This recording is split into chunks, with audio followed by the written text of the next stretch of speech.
Professor Aminul, Khaleda জিয়ার শরীর ভালো আছে বলছে ডাক্তার, আপনি নিজেও চিকিৎসক, কিন্তু এটাও নিয়ে মিথ্যাচার, এটাও নিয়ে কেন গুজব? না, খালেদা জিয়ার তো উনি তো আগে থেকেই অসুস্থ, তার জয়েন্টে ব্যথা আছে এবং এটা কিং ফাহাদ হসপিটাল থেকে রিপ্লেসমেন্ট করা। আজ ডাক্তার চিকিৎসক বলেছে আগের চেয়ে তিনি আজকে আরো অনেক ভালো আছেন। আমি বলতেছি ওনার এটা রিপ্লেসমেন্ট করা। উনি কিন্তু জেলে যাওয়ার আগেও তা ওনার হাঁটতে কিন্তু কষ্ট হতো, এবং জেলে ঢোকার পরে উনি একবার গ্লুকোজ কম হওয়ার জন্য একবার পড়ে গেল অজ্ঞান হয়ে। তারপরে দেখেন তার ফ্রোজেন শোল্ডার মানে একটা জয়েন্ট আস্তে আস্তে আস্তে আস্তে স্টিফ হয়ে যায়, মুভমেন্ট করতে পারে না। এগুলি তো তার আছেই।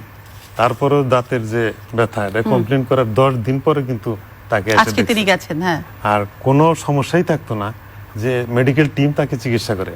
সেই টিমে যদি খালেদা জিয়ার আগে যারা চিকিৎসক ছিলেন তাদের 1-2 জনকে যদি রাখতেন, তাহলে তো এই সমস্যাগুলি আসতো না, অবিশ্বাসগুলি আসতো না। চিকিৎসার মধ্যে তো তাদেরকে আপনারা এন্ট্রি দিচ্ছেন না। যারা আগে খালেদা জিয়ার চিকিৎসা করতেন তাদেরকে তো আপনারা এন্ট্রি দিচ্ছেন না। তাদের একজন রাখেন, তাকে দেখেন যে উনি অসুস্থ নাকি, তাহলে তো হয়। তাদেরকে তো আপনি দেন নাই। যখনই নরমাল ফ্লোটা মানে তাদেরকে দেওয়া হয়নি বলেই কি বিএনপি গুজব ছড়াচ্ছে যে খালেদা জিয়ার শরীর ভালো না? এটা সরকারের কথা, আমরা বলছি না। আপনাদের কথা বিশ্বাস করতে হচ্ছে। বিএনপি তো অ্যাকচুয়াল পিকচারটা পাচ্ছে না।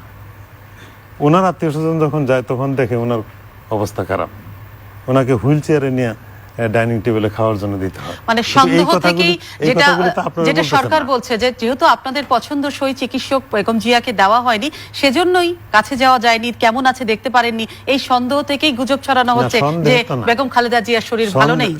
এটা সরকার বলছে, আমরা না, এবং আপনারা এই অভিযোগটা করছেন।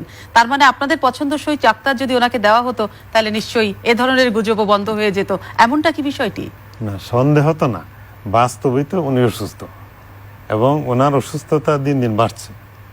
ওনার চিকিৎসা করাতে আপনারা যে ইনফরমেশন দিচ্ছেন সেটা তো বিশ্বাস করতে হচ্ছে, কারণ আমাদের যে চিকিৎসক আছে যারা আগে তাকে চিকিৎসা করতো তারা তো ওনার কাছে যেতে পারছে না। তাদের পারমিশন দেন, তারাও দেখুক।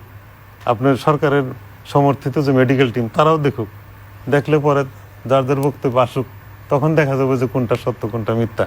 যেহেতু আপনারা তাদেরকে অ্যালাউ করছেন না, কাজে এটা তো সন্দেহের উপরে অনেক কিছু খবর তো আসবে, সন্দেহের উপরে অনেক কিছু খবর আসবে। আর সেই কারণে যেটি বলছিলেন, আমার মনে হচ্ছে বসে বসে যে বিএনপি নেত্রী বেগম খালেদা জিয়াকে মানে রাখবার জন্য একটি বিএনপি পন্থীদের দিয়ে মানে স্টাফ দিয়ে একটি জেলখানাও করা দরকার।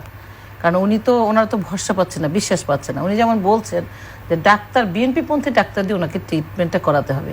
এই যে একটি মানে উনি নিজেও ডাক্তার, ওনাদের মধ্যেই যে বিভেদটা তৈরি করা, এবং সেক্ষেত্রে যদি বিশ্বাসটা এতই নড়বড়ে হয় তাহলে তো সব ক্ষেত্রেই আমার মনে হয় বা ওই বিএনপি পন্থী লোকজন, নেতাকর্মী, জেলার এগুলো আলাদা করে মানে দেখে দেখে খুঁজে খুঁজে বিএনপি নেত্রীকে রাখার দরকার আছে। সেটা নিয়ে ওনারা আন্দোলন করতে পারেন যে আমাদের এইরকম চাই। এটা একটি বিষয়।